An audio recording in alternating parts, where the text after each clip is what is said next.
जिले की 14 बड़ी खबरें। जालौन में मौतों का मातम और विकास की बयार। एक ही दिन में स्वास्थ्य संकट से परीक्षा तैयारियों तक, प्रशासन अलर्ट। उत्तर प्रदेश का जालौन जनपद शुक्रवार को एक साथ कई बड़ी घटनाओं और प्रशासनिक सक्रियता का गवाह बना। एक ओर जहां चुरकी थाना क्षेत्र के हथनौरा गांव में उल्टी दस्त से एक ही परिवार की किशोरी और दादा की दर्दनाक मौत हो गई, वहीं अन्य 2 सदस्यों के गंभीर रूप से बीमार होने की खबर से जिले में हड़कंप मच गया। इस स्वास्थ्य संकट के तुरंत बाद जिलाधिकारी राजेश कुमार पांडेय और पुलिस अधीक्षक डॉक्टर दुर्गेश कुमार ने न केवल मेडिकल कॉलेज पहुंचकर व्यवस्थाओं का जायजा लिया, बल्कि जिले की कृषि व्यवस्था को सुचारू रखने के लिए खाद्य समितियों पर औचक छापेमारी कर कालाबाजारी रोकने की सख्त चेतावनी भी दी। इधर खाद्य वितरण केंद्र पर अव्यवस्था के कारण किसानों पर लाठीचार्ज की घटना ने प्रशासनिक व्यवस्था पर सवाल खड़े कर दिए। दूसरी तरफ यूपीपीएससी प्रारंभिक परीक्षा 2025 की तैयारियों को अंतिम रूप देने के लिए डीएमएसपी ने परीक्षा केंद्रों का निरीक्षण और अधिकारियों के साथ समीक्षा बैठक की, ताकि परीक्षा नकल विहीन और सकुशल संपन्न हो सके। गंभीर घटनाओं में कोंच में पारिवारिक कलह से परेशान सर्राफा व्यापारी ने आत्महत्या कर ली, जबकि आटा थाना क्षेत्र में पॉलिटेक्निक छात्र का शव फंदे से लटका मिला। सड़क हादसों ने भी जालौन को झकझोर दिया, जहां जालौन उरई मार्ग पर 2 बाइकों की टक्कर में 3 लोग गंभीर घायल हुए, जिनमें 2 पीआरडी जवान शामिल थे। एक अन्य हादसे में जानवर बचाने के प्रयास में बाइक फिसलने से एक वृद्ध की मौत हो गई। इसके अलावा जुए को लेकर हुए हिंसक विवाद में 2 युवक घायल हुए और अंत में एआरटीओ ने कोंच क्षेत्र में अवैध वाहनों पर बड़ा शिकंजा कसते हुए कई वाहनों को सीज किया। ये सभी 14 खबरें एक ही दिन में जालौन की जटिल, संवेदनशील और गतिशील तस्वीर पेश करती हैं। अब खबरें विस्तार से।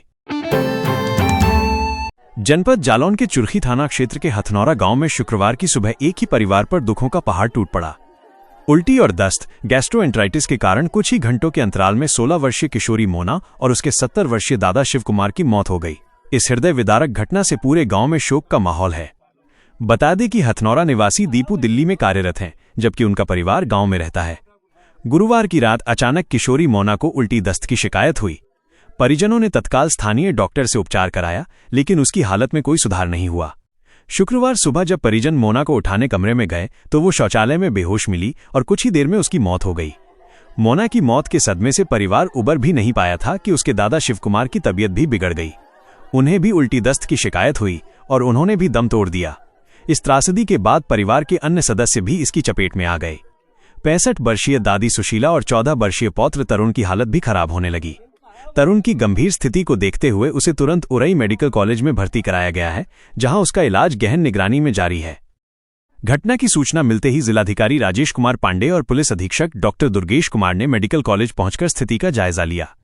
जिलाधिकारी ने बताया कि प्रारंभिक जांच में फूड पॉइजनिंग के स्पष्ट लक्षण नहीं मिले हैं, हालांकि उल्टी दस्त की शिकायत गंभीर थी।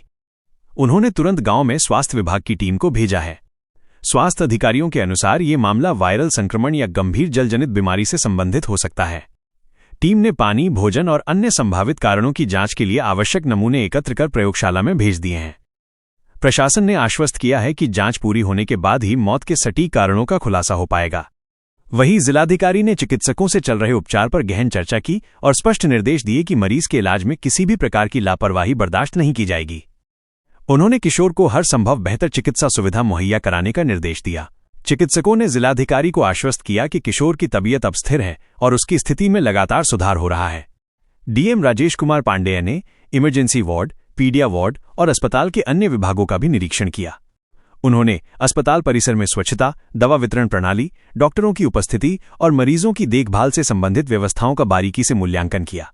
उन्होंने कहा कि जनपद के प्रत्येक नागरिक को गुणवत्तापूर्ण स्वास्थ्य सेवाएं उपलब्ध कराना प्रशासन की सर्वोच्च प्राथमिकता है। उन्होंने मेडिकल कॉलेज प्रशासन को निर्देशित किया कि किसी भी मरीज या परिजन को किसी प्रकार की असुविधा न हो। पुलिस अधीक्षक डॉक्टर दुर्गेश कुमार ने भी अस्पताल प्रबंधन को सुरक्षा व्यवस्था और आपात स्थितियों में तत्परता सुनिश्चित करने के निर्देश दिए। इधर जनपद जालौन में रबी की बुवाई के समय किसानों के लिए खाद लेना मुश्किल हो गया है। कैलिया थाना क्षेत्र के ग्राम पहाड़गांव स्थित किशुनपुरा बहुउद्देशीय प्राथमिक ग्रामीण सहकारी समिति वीपैक्स लिमिटेड पर शुक्रवार सुबह खाद लेने पहुंचे किसानों के बीच अफरा तफरी मच गई। भीड़ को नियंत्रित करने के लिए तैनात सिपाही सूर्यांश अग्निहोत्री ने अचानक लाठी भांजी, जिससे किसान अशोक सिंह के सिर में गंभीर चोट लगी। घायल किसान जमीन पर गिरकर लहूलुहान हो गया और इसके बाद समिति परिसर में भारी हंगामा शुरू हो गया। मौके पर मौजूद किसानों ने आरोप लगाया कि वे शांतिपूर्वक अपनी बारी का इंतजार कर रहे थे, लेकिन सिपाही ने अचानक बल प्रयोग कर दिया। गुस्साए किसानों ने समिति परिसर में जमकर नारेबाजी की और आरोपी पुलिसकर्मी के खिलाफ सख्त कार्रवाई की मांग की। किसानों का यह भी आरोप था कि पुलिसकर्मी अपने चहेतों को ज्यादा खाद दिलाने का प्रयास कर रहा था। किसान खाद लेने के लिए घंटों से लाइन में खड़े थे और वितरण व्यवस्था में अव्यवस्था से परेशान थे। घटना की सूचना मिलते ही सीओ कोंच परमेश्वर प्रसाद मौके पर पुलिस बल के साथ पहुंचे। उन्होंने घायल किसान को तत्काल इलाज के लिए अस्पताल भिजवाया और पूरे मामले की जांच के आदेश दिए। सीओ ने आश्वस्त किया कि दोषी पाए जाने वाले पुलिसकर्मी के खिलाफ सख्त कार्रवाई की जाएगी। कोंच की उप जिलाधिकारी ज्योति सिंह ने बताया कि भीड़ में धक्का मुक्की हुई, जिसमें कुछ किसान गिर पड़े और एक को चोट आई। उन्होंने समिति के सचिव को टोकन व्यवस्था लागू करने का निर्देश दिया है ताकि किसानों को अनावश्यक रूप से खड़ा न रहना पड़े और भीड़ नियंत्रित रहे। वहीं रबी की फसल की बुआई को लेकर खाद की कमी और कालाबाजारी की उड़ रही अफवाहों पर लगाम कसने के लिए जिलाधिकारी राजेश कुमार पांडेय ने शुक्रवार को खुद मोर्चा संभाला। उन्होंने जिले की विभिन्न समितियों और निजी दुकानों का औचक निरीक्षण किया और डीएपी खाद की उपलब्धता की व्यापक जांच की। डीएम के साथ तहसीलों में उप जिलाधिकारी, खंड विकास अधिकारी और जिला कृषि अधिकारी ने भी निरीक्षण किया। जिलाधिकारी स्वयं कुकर गांव बहुउद्देशीय प्राथमिक ग्रामीण सहकारी समिति लिमिटेड और जालौन नगर स्थित पंकज ट्रेडर्स 1800 बोरी डीएपी, प्रमीणा ट्रेडर्स 1800 बोरी डीएपी एपीके और प्रधानमंत्री किसान समृद्धि केंद्र 1350 बोरी डीएपी एपीके पर पहुंचे। निरीक्षण में सभी दुकानों पर डीएपी और एनपीके का पर्याप्त भंडारण पाया गया, जिससे अफवाहों पर विराम लग गया। जिलाधिकारी ने दुकानदारों को स्पष्ट निर्देश दिए कि डीएपी और एनपीके की दर सूची 1350 रुपीज प्रमुख स्थान पर चस्पा करें ताकि किसानों को मूल्य की पूरी जानकारी रहे। उन्होंने सख्त चेतावनी दी कि यदि कहीं भी ओवर रेटिंग या कालाबाजारी की शिकायत मिली तो संबंधित दुकानदार के खिलाफ कड़ी कार्रवाई की जाएगी। डीएम ने किसानों से अपील की कि वे किसी भी भ्रम या अफवाह पर ध्यान न दें और किसी भी समस्या की स्थिति में जिलाधिकारी कंट्रोल रूम में तुरंत शिकायत दर्ज कराएं। उन्होंने बताया कि जनपद में इस समय 1,20,000 बोरी डीएपी उपलब्ध है और रविवार तक 56,000 बोरी की एक और रैक उपलब्ध हो जाएगी, जिससे किसानों के लिए पर्याप्त खाद सुनिश्चित हो जाएगी। उधर कोंच कोतवाली क्षेत्र में गुरुवार देर शाम पारिवारिक कलह से परेशान होकर एक सर्राफा व्यापारी ने जहर खाकर अपनी जीवन लीला समाप्त कर ली। मृतक की पहचान प्रतापनगर कोंच निवासी कमलेश सोनी पुत्र जमुनादास सोनी के रूप में हुई है। बताया जा रहा है कि कमलेश सोनी पिछले कुछ समय से पारिवारिक विवादों के कारण काफी तनावग्रस्त चल रहे थे। उन्होंने गुरुवार देर शाम अपने घर पर ही जहर का सेवन कर लिया। जहर खाने के बाद परिजन उन्हें तत्काल सामुदायिक स्वास्थ्य केंद्र कोंच ले गए, लेकिन चिकित्सकों ने परीक्षण के बाद कमलेश सोनी को मृत घोषित कर दिया। कमलेश सोनी की लवली चौराहा कोंच पर कई वर्षों से सर्राफा की दुकान थी। उनके परिवार में पत्नी, 2 बेटियां और एक बेटा है। घटना की सूचना मिलते ही कोंच कोतवाली पुलिस मौके पर पहुंची और जांच शुरू की। थाना प्रभारी ने जानकारी दी कि प्रारंभिक जांच में यह आत्महत्या का मामला प्रतीत हो रहा है। उन्होंने बताया कि मौत का सटीक कारण पोस्टमार्टम रिपोर्ट और परिजनों के बयानों के बाद ही स्पष्ट हो पाएगा। पुलिस ने मृतक के परिजनों से बातचीत कर मामले की गहन जांच शुरू कर दी है। इधर आटा थाना क्षेत्र के इटौरा ग्राम में शुक्रवार सुबह एक हृदय विदारक घटना सामने आई, जहां कानपुर स्थित पॉलिटेक्निक कॉलेज के एक छात्र ने फांसी लगाकर आत्महत्या कर ली। सूचना पर पहुंची पुलिस टीम ने शव को कब्जे में लेकर पोस्टमार्टम के लिए भेजा। मृतक छात्र की पहचान विनीत पुत्र गिरजा शंकर के रूप में हुई है। विनीत कानपुर पॉलिटेक्निक कॉलेज में प्रथम वर्ष का छात्र था और कुछ दिन पहले ही छुट्टियों में गांव आया हुआ था। गुरुवार की रात विनीत ने परिवार के साथ भोजन किया और सभी अपने कमरों में सोने चले गए। शुक्रवार सुबह जब विनीत काफी देर तक अपने कमरे से बाहर नहीं निकला तो पिता गिरजा शंकर को चिंता हुई। उन्होंने दरवाजा खटखटाया, लेकिन कोई जवाब नहीं मिला। दरवाजा खोलने पर गिरजा शंकर के होश उड़ गए। विनीत फंदे से लटका हुआ था। उनकी चीख सुनकर परिवार और ग्रामीण मौके पर पहुंचे। घटना की सूचना तुरंत आटा थाना पुलिस को दी गई। पुलिस ने मौके पर पहुंचकर शव को नीचे उतारा और पंचनामा भरकर पोस्टमार्टम के लिए भेजा। पुलिस ने बताया कि आत्महत्या के कारणों की जांच की जा रही है। वहीं जनपद जालौन में उत्तर प्रदेश लोक सेवा आयोग यूपीपीएससी की सम्मिलित राज्य प्रवर अधीनस्थ सेवा प्रारंभिक परीक्षा 2025 की तैयारियों को अंतिम रूप देने के लिए प्रशासन पूरी तरह से सक्रिय हो गया है। परीक्षा से 2 दिन पहले शुक्रवार दोपहर को जिलाधिकारी राजेश कुमार पांडेय और पुलिस अधीक्षक डॉक्टर दुर्गेश कुमार ने जिले के कई परीक्षा केंद्रों का औचक निरीक्षण कर व्यवस्थाओं का जायजा लिया। डीएम और एसपी ने आचार्य नरेंद्र देव इंटर कॉलेज और सर्वोदय इंटर कॉलेज सहित विभिन्न केंद्रों पर परीक्षा व्यवस्था, सुरक्षा प्रबंध, पेयजल, शौचालय और प्रकाश की स्थिति का बारीकी से निरीक्षण किया।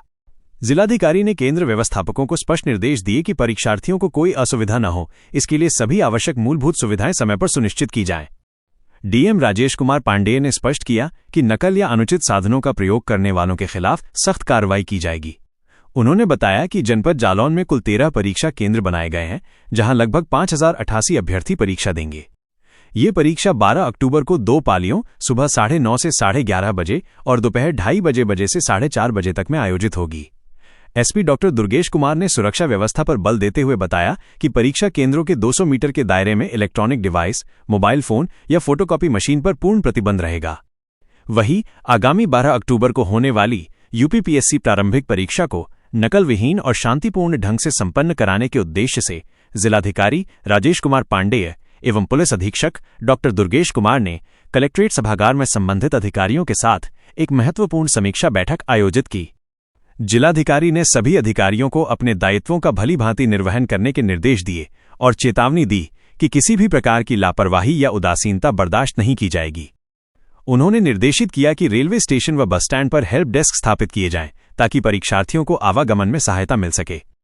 इसके साथ ही कलेक्ट्रेट में एक नियंत्रण कक्ष कंट्रोल रूम भी स्थापित किया जाएगा जो परीक्षा की निगरानी करेगा। जिला विद्यालय निरीक्षक राजकुमार पंडित ने बताया कि जनपद में कुल 13 परीक्षा केंद्रों पर 5088 परीक्षार्थी परीक्षा देंगे। प्रत्येक केंद्र पर सेक्टर मजिस्ट्रेट, स्टैटिक मजिस्ट्रेट, केंद्र व्यवस्थापक एवं सह व्यवस्थापक की नियुक्ति की गई है। जिलाधिकारी ने जोर देकर कहा कि परीक्षा केंद्रों पर पेयजल, प्रकाश, शौचालय व बैठने की सुविधा जैसी मूलभूत व्यवस्थाएं सुनिश्चित की जाएं। एसपी डॉक्टर दुर्गेश कुमार ने प्रत्येक परीक्षा केंद्र पर पर्याप्त पुलिस बल व मजिस्ट्रेट की तैनाती सुनिश्चित करने के निर्देश दिए ताकि शांति व्यवस्था और नकल विहीन वातावरण बनाए रखा जा सके। उधर जालौन उरई मार्ग पर शुक्रवार सुबह एक तेज रफ्तार और भीषण सड़क हादसा हो गया, जिसमें 2 पीआरडी जवान सहित 3 लोग गंभीर रूप से घायल हो गए। ये हादसा जालौन कोतवाली क्षेत्र के ग्राम भिटारा के पास हुआ, जहां नगर जालौन के मुख्य प्रवेश द्वार का निर्माण कार्य चल रहा है। ये टक्कर तब हुई जब ड्यूटी के लिए उरई जा रहे पीआरडी जवानों की बाइक को सामने से आ रही दूसरी बाइक ने टक्कर मार दी। घायलों की पहचान पीआरडी जवान महेश चंद्र 47 निवासी लोना और दर्शन सिंह 54 निवासी साहब के रूप में हुई, जो एक ही बाइक पर सवार थे। दूसरी बाइक चला रहा रवि 28 निवासी कुठौंदा भी गंभीर रूप से घायल हुआ। हादसे के बाद स्थानीय राहगीरों ने तुरंत जालौन पुलिस को सूचना दी। जालौन कोतवाली के अतिरिक्त इंस्पेक्टर जगदम्बा प्रसाद पुलिस टीम के साथ मौके पर पहुंचे और घायलों को तत्काल सामुदायिक स्वास्थ्य केंद्र जालौन पहुंचाया। प्राथमिक उपचार के बाद तीनों की गंभीर हालत को देखते हुए उन्हें जिला अस्पताल रेफर कर दिया गया। स्थानीय लोगों ने सड़क निर्माण के कारण मार्ग के संकरा होने को दुर्घटना का एक मुख्य कारण बताया है। इधर जालौन औरैया स्टेट हाईवे पर शुक्रवार देर शाम को एक और दर्दनाक सड़क हादसा हुआ, जिसने एक परिवार को गमगीन कर दिया। जानवर को बचाने के प्रयास में बाइक फिसलने से 60 वर्षीय वृद्ध नसीर की मौके पर ही मौत हो गई, जबकि उनके साथ सवार उनका साथी घायल हो गया। मृतक की पहचान 60 वर्षीय नसीर निवासी सिकंदरा, जिला औरैया के रूप में हुई है। नसीर अपने साथी 45 वर्षीय लतीफ के साथ हलवाई का काम करते थे और किसी रिश्तेदारी में कोच आए हुए थे। शुक्रवार की शाम को वे वापस अपने गांव लौट रहे थे। जैसे ही उनकी बाइक जालौन कोतवाली क्षेत्र के साहब मोड़ के पास कुदरा गांव के निकट पहुंची, तभी सड़क पर अचानक एक जानवर आ गया।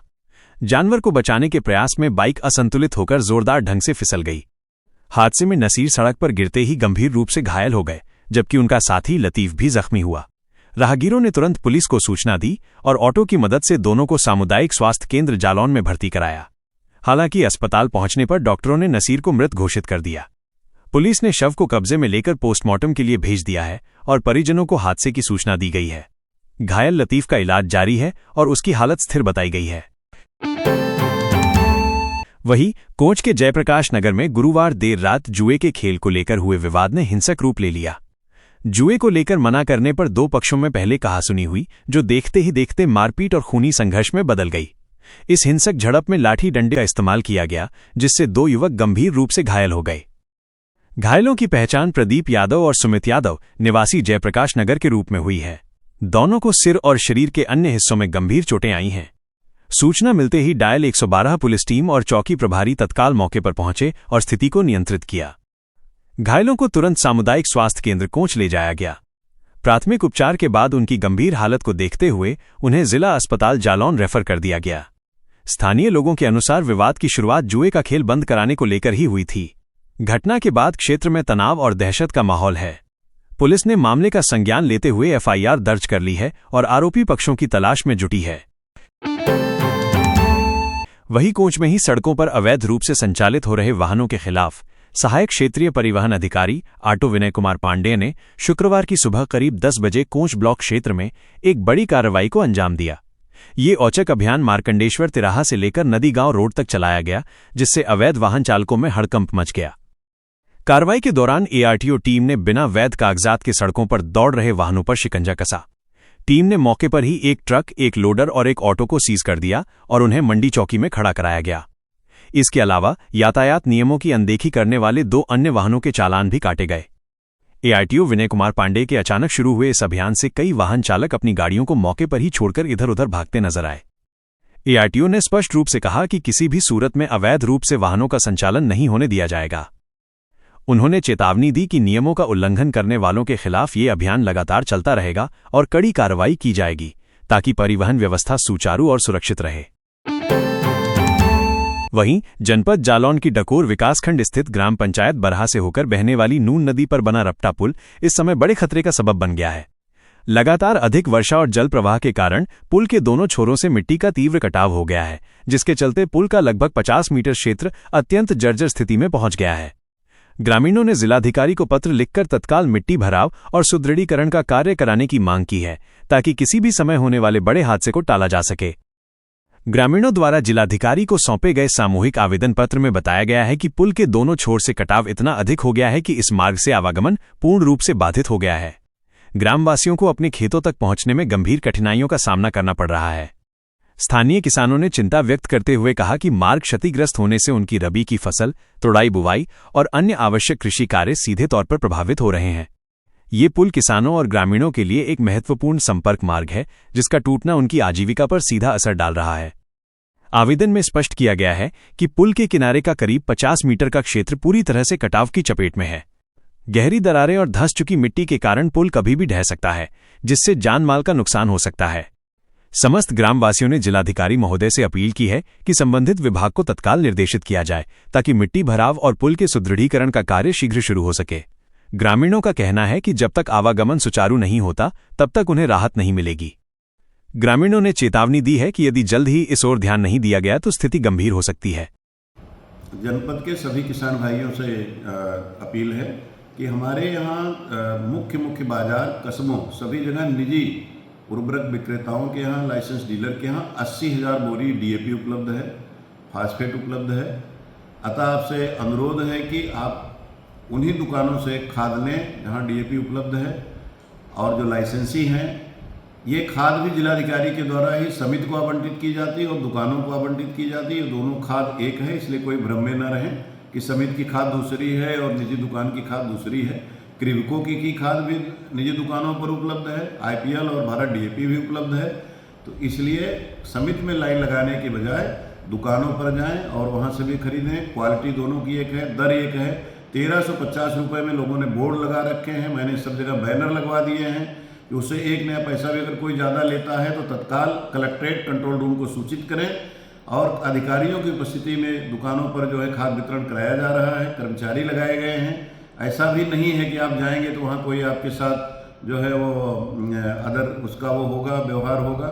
तो मेरी अपील है कि आप लोग केवल समिति के पीछे न पड़े। समितियाँ जनपद में लिमिटेड हैं और दुकानें मिला करके लगभग 300 स्थान बनाए गए हैं, ताकि आप सुचारू रूप से खाद लें और सेंट्रलाइज होकर केवल 60 या 65 समितियों पर ही लाइन न लगाए, बल्कि जो 220 दुकानें हैं, फुटकर विक्रेता हैं, जहां हमारी यही खाद जो समिति पे है और दुकान पे है उपलब्ध है, वहां से खाद लें।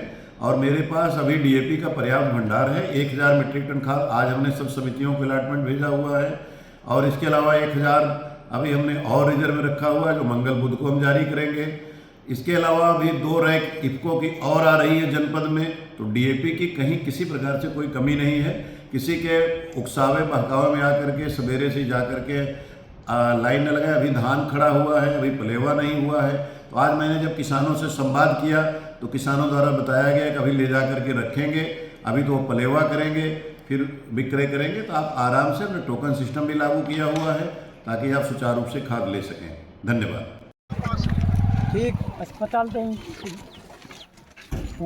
तो पहुंच जाने पड़े सर। पाँच हुए 5। ठीक। कौन सी सिपाही ने मारा? आपके भाई साहब पूरे सहयोग की आवश्यकता है यहाँ, नहीं तो गुंडाई बहुत ज्यादा हो रही पाड़ गाँव क्या में। करने आए थे आप यहाँ?